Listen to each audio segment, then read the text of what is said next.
In addition to drinking on planes, what I like to do, if I'm being honest, is to show up to the airport a little stoned.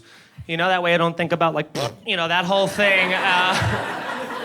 Gets my mind off it, So I'll smoke weed before I leave for the airport, obviously, forgetting how much stress is involved in airport travel. The last time I got so stoned, I didn't even make it into the airport. That's how bad it got.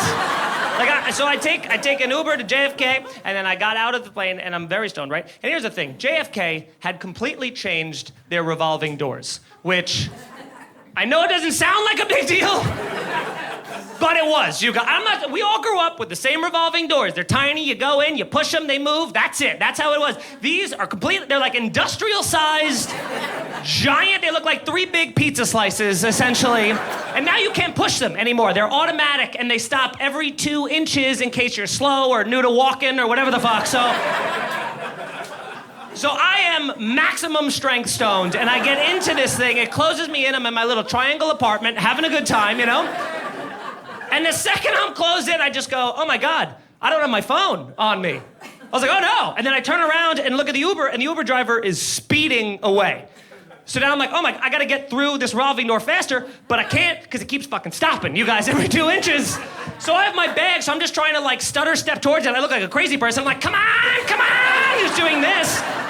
I get out of the revolving door and I threw my bags down, turned around, ran towards the Uber driver, screaming, which, if I'm being honest with you guys, caused a bit of a stir at the airport.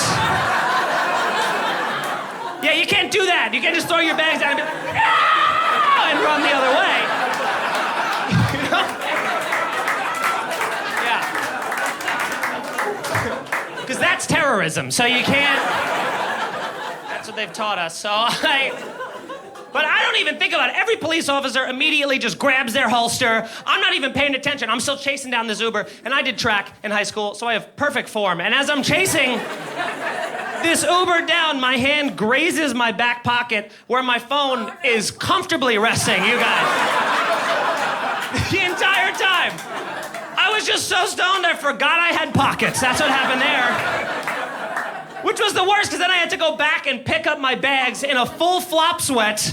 Everybody else is like still on edge, and I'm like, sorry about that, I'm on drugs. Delta? You can't...